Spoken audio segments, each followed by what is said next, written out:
How's it going, guys, and welcome to today's video. I've been feeding off of the old tractor here for the last week or so, and everything has been going pretty well, but there actually have been a couple little issues that I want to try to take care of before I keep using it. The first thing that I need to address are some work lights on the back of this tractor. When I feed in the morning, it's usually about 4:30, so as you can imagine, it's basically pitch black out here.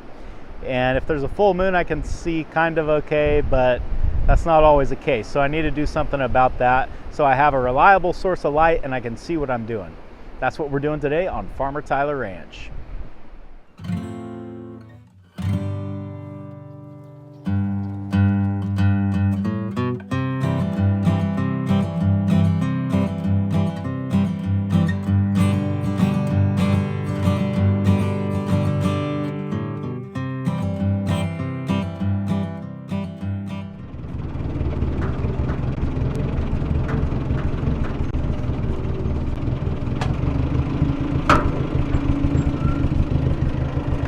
When it comes to mounting rear work lights on a tractor, I think most people are going to have a tendency to just pop them right here on the fender. In fact, the stock work light on the Jubilees is right here down low on the fender. Now, having rear facing lights like that is perfect if you're pulling an implement behind the tractor and you're just watching that. However, for what we're doing, having rear facing lights really isn't going to be ideal because these lights are basically just going to be shining right in my face and blinding me while I'm trying to throw hay off the back of the tractor. So honestly, that kind of defeats the whole purpose of what we're trying to do here. I got to thinking that it would be better to make some sort of bracket, because I want this to be removable, that would have a post coming up and then out and having the lights shine down on top of me. So that way they're not shining right in my face, but they're going to be lighting up my whole work area.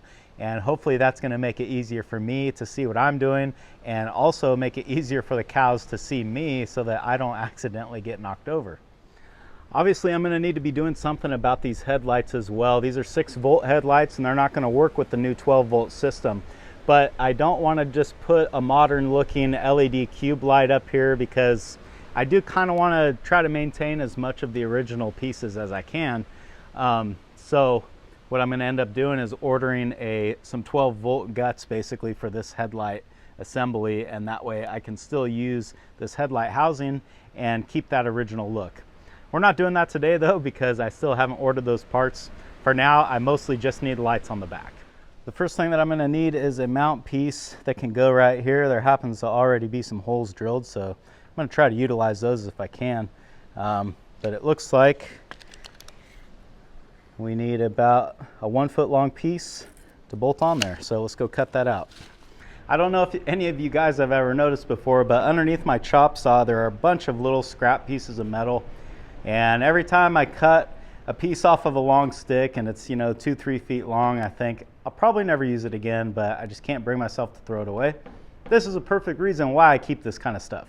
It was down here below the workbench that I found this 2x2 by 1/4 inch piece of angle iron, and I think this is going to be a perfect mounting sort of pedestal for our stand.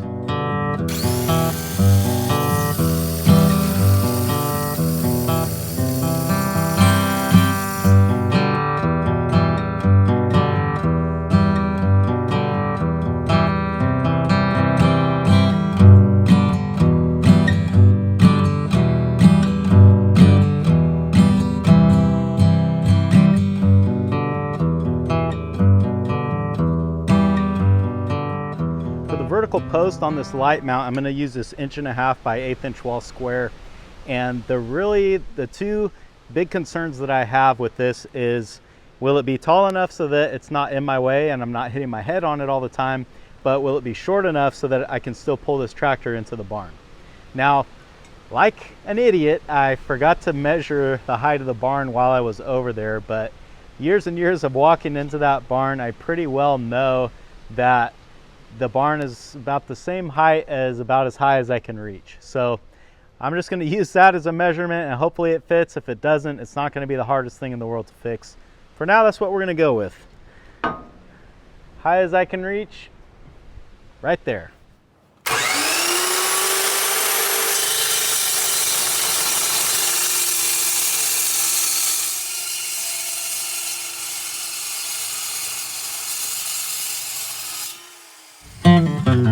got a vertical piece cut to length, and I know that I want the top or horizontal piece to be about half the length of the platform of the tractor, which is 4 feet.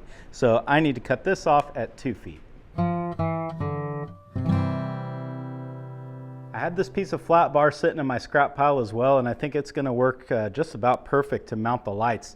So my idea is to mount this piece like that, and then have the lights mount into it like this so they're pointing straight down.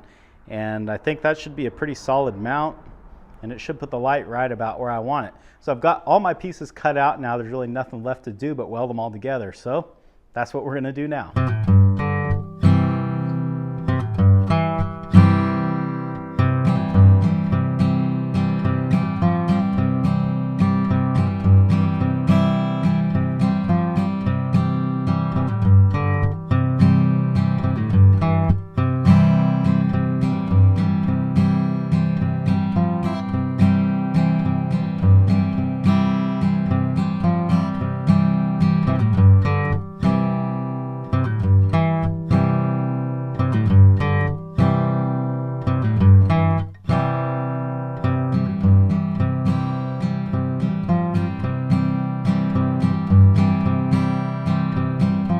Reached the point where it's time to weld this top piece here that's where the lights are going to mount.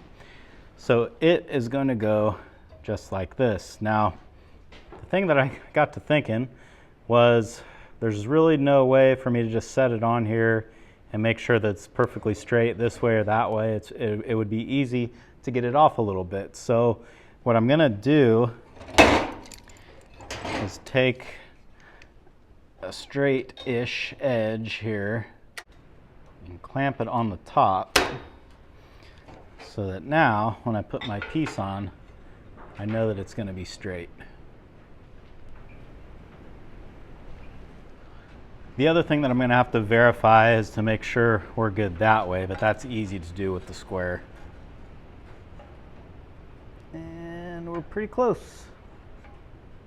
All right, I think we can weld it just like that.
Have it. Our stand is good and sturdy enough for what we're going to be doing with it.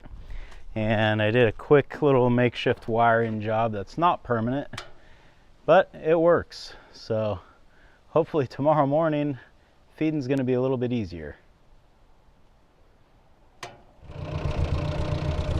This light stand's definitely not going to be winning any beauty contests, but I think it is functional. And I think it's high enough where I won't be hitting my head on it all the time. So it clears my head by about, I don't know, this much.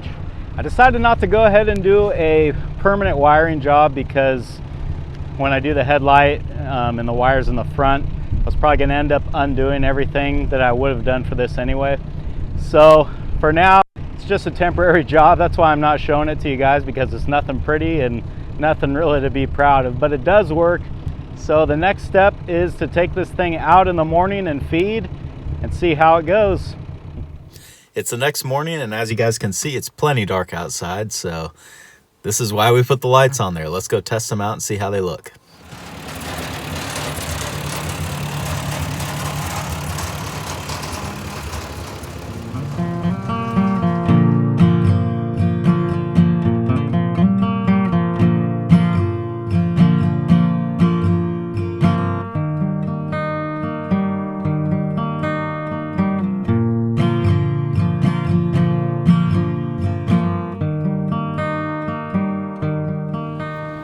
Well, this showed me two things on this initial test, and the first one being, and you guys probably noticed, as soon as I turned those LEDs on, one of the LED lights quit working. And after a little bit of use, I've noticed that it just kind of comes and goes as it pleases, so I'm gonna have to figure out what's going on there, but that should be a pretty easy fix.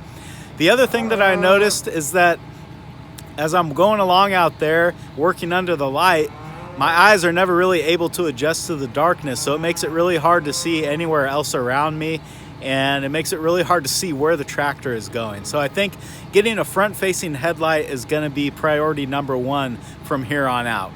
Other than those two things, I'm really happy with this modification. It made things a lot easier to see, and it was a lot easier to see what I was doing while I was trying to feed those cows.